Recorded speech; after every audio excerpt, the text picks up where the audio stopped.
Iemīlies, tad tev vairāk ne krāsa traucē nekas. Bet ko iesākt ar tādām nedraudzīgām izpausmēm publiskajā telpā? Ignorēt vai, īpaši tu stāv blakus? Piemēram, Arkādijas parkā es novēroju ziemas laikā. Tur ir viens mulatu puisēns. Viņš ir varbūt latviešu un melnādaina cilvēka bērns. Un atnāk viena meitenīte, viņam ir kādi 10, 11, ne, mazāk, 9. Un atnāk viena meitenīte ar to vecumu, bet tā ir tāda, teiksim, pilnīga, kā lai tā humora, varētu teikt, ārieta īsta. Zini, ārieta tāda, jā. Un tā viņa nosauc par melno kropli, taisnā tekstā. Un es tā vēroju un skatos, saprot, ko tu tādai pateiksi? Es droši vien nevarētu mierā nostāvēt, ja šito dzirdētu. Bet ko iesākt tādā situācijā? Un arī muļķīgi, tu taču nevar izaudzināt 5 minūtēs bērnu. Jā, bet varbūt var. Dotajā momentā mēs piekasījāmies tā meitenītē, tāpēc, ka viņi nosauc viņu par melno kropli. Bet vispār bērniem ir ļoti izteikta šī tendence atšķirīgos vispār izstumt. Ja viņi nebūtu melni, viņai būtu, teiksim, tur cits kaut kas. Viņi atrast kaut ko citu, tāpēc, ka viņi ar kaut ko atšķirtos. Es domāju, ka bērni varbūt nešķiros šīs rases un ka tas ir vienkārši viņi uzbrauc tam, kas ir atšķirīgi. Tu teici neģers, un mēs kaut kā teicām, tur cits ādas krāsas cilvēks, un ar šiem vārdiem mēs ārkārtīgi uzmanīgi apējamies. Un es pilnīgi skaidri atceros, ka tie ir tagad kaut kādi 5-7 gadi, kopš teikt neģers nav korekti, jo Amerikā tas nav korekti. Un mēs īsti nesaprotam, kādā vārdā to lai sauc. Tad šķiet, ka tur būtu valodniekiem ko padarīt un rakstniekiem izdomāt tos korektos vārdus un darīt visiem zinām, tad ko ir korekti teikt, ko nav korekti teikt. Moris. Moris ir ļoti labs vārds. Tiešām tas latviešu literatūrā jau pastāv jau ļoti daudz gadu. Skaists un mīļš. Moris, jā. Ir īstais laiks pieteikt nākamo sižetu. Tas būs par nemazāk diskutablu tēmu, par naudu. Un proti, cik daudz naudas dot un kā mācīties ar naudu apieties bērniem? Tādiem 10-11 gadus veciem. Fakts, vai pamatskolas skolnieku maciņā ir kabatas nauda, atspoguļo nevienu vecāku materiālo stāvokli, bet arī liecina par ģimenē valdošo dzīves filozofiju. Piemēram, ir vai nav bērnam jāuztic nauda, un ja jā, tad cik liela? Vismaz kāds lats, tāpēc, ka mums nav tik lēti nemaz ēdnīcā. Kāds lats uz dienu. Es domāju, kāds 70-80 centīmi.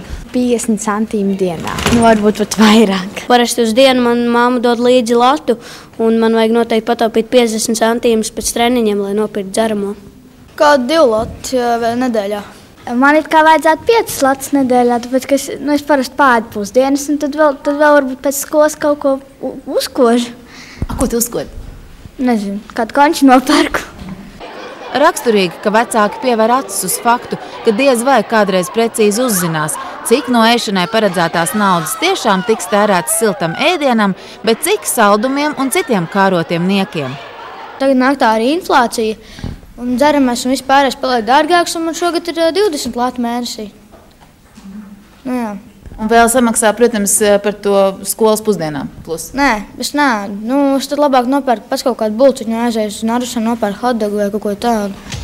Naudas daudzums skolēnu kabatās ir ļoti dažāds. Nevienmēr, bet nauda var kļūt arī par veidu, kā stiprināt savu ietekmi un popularitāti starp vienaudžiem.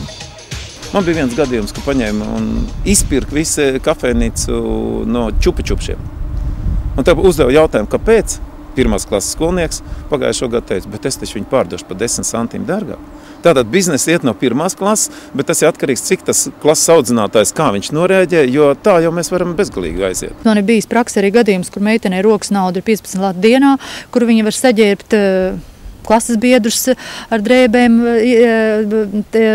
apdāvināt, var uztaisīt klases pasākums, bet arī kā vecāki ir devuši šai meitenei šo naudu. Prasmi apieties ar naudu vecāki vērtē kā vienu no veiksmīgas bērna turpmākās karjeras sastāvdaļām. Vecāku apvienības Māmiņu klubs un Unibankas veiktais pētījums to apliecina ar skaitļiem. Mēs uzdevām tādu ļoti interesantu jautājumu, kā tu vērtēji savu bērnu pēc, 20 vai 25 gadiem, un vecāki teica, ka tie bija 14%, kas, manuprāt, ir diezgan liela daļa. Viņi teica, jā, mans bērns būs miljonārs, jo es viņam būšu pareizi iemācījis, kā rīkoties ar naudu, kā viņu pelnīt godīgi, kā viņu tērēt, kā viņu uzkrāt. Ar vecāku atbalstu cilvēks jau 7 gadu vecumā var kļūt par bankas klientu. Vecākiem pašiem gan jāizšķir, vai tā tiešām kļūs par pirmo naudas mācību stundu, vai tomēr paliks tikai rotaļa. Mūsu pieredze rāda to, ka vecāki labprāt saviem bērniem nodrošina arī maksājuma kartes.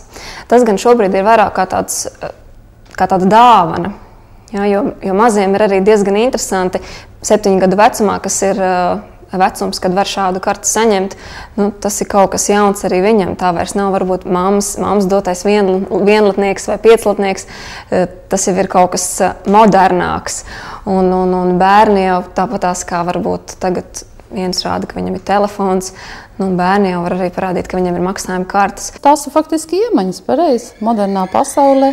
Ingas ģimenei aug 2 bērni, un šis rudens ir iezīmīgs ar to, ka tagad abiem ir bankas junioru maksājumu kartes, un reizi mēnesī 30 latu pārskaitījums uz bankas kontu.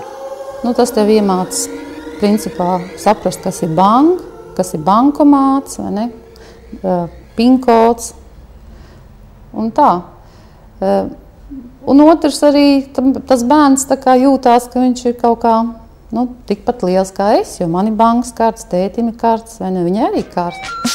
Tomēr kabatas naudu bērni šajā ģimenē saņem ar nosacījumu, ka tiks izpildīts pienākumu saraksts, kurš kopš rudens atrodas visiem redzamā vietā. Kā jau modernās ģimenēs ir mammai, lai vieglāk, tad parasti mājā ir kāda tīrītāja vai apkopēja un tā, un tad mums tā kā vienlaik bija tīrītāja, un tad bērniem vispār nebija pienākumu, un tad es sāku domāt, tas ir nepareizi. Un viņi saslim, tad viņi vairs nebija, un tad tas jautājums aktualizējās, jo beigās dzīvoklis tad ir jāuztur tīrs. Tad es teicu bērniem, jūs katrs savu istabu, koplietošanas telpas, un tad tas būs jūsu pienākums. Un tad jūs arī dabūsiet kabatas naudu, jo faktiski visu laiku arī jautājums paralēli gāja par kabatas naudu. Tomēr jebkura naudas summa, kas tā vai citādi nonāk bērnu rīcībā, prasa papildus piepūli no vecākiem. Ir jābūt skaidrībai, kā īsti nauda tiek tērēta. Ja kontrolēta maka satura var šķist nekorekti, tad pret kopīgi izpētītu konta izrakstu varētu būt mazāk iebildumu. Protams, ka kaut kādā mirklī arī vecākiem ir jāapskatās, kāds ir šis konta atlikums. Ja ir bijis lielāka naudas dāvana, tad, protams, kad ir bērni jāizrunā, kādam mērķim tad šo naudu viņi varētu iztērēt. Nauda un izdevumu plānošana pamazām kļūst par ierastu bērnu dzīves sastāvdaļu. Atliek vien uzmanīties, lai paradums visu izkalkulēt naudas izteiksmē nelaupītu dažus vienkāršus, ilgi pastāvējušus priekus. Piemēram, vajadzību vispār izdomāt un pirkt dāvanas. Tev patīk, tev dzimšanas dienās dāvina naudu, nevis dāvanas? Tas ir tā. Dažreiz tas patīk, ja zinu, ko baigi pašam gribās nopirkt. Bet dažreiz atkal pēdējā laikā visu laiku dāvina naudu, nezinu, ko nopirkt, un tad vienkārši tā, nav forši, kad naudu uzdāvina, kad nav dāvanas. Ir taču vēl Ziemassvētki, var jau tās dāvanas attaisīt. Bet Ziemassvētku vecītis arī var nest naudu galā, viņam arī vieglāk, ne? Jā, bet parasti jau tā nedara. Ka Ziemassvētku vecītis dāvināt, pēc kas viņš nevar izdomāt, ko dāvināt. Lai viņš atsūt kaut vēl, lai bērni raksta sārakstu, ko viņi grib, bet naudu dāvināt no Ziemassvētku vecītis.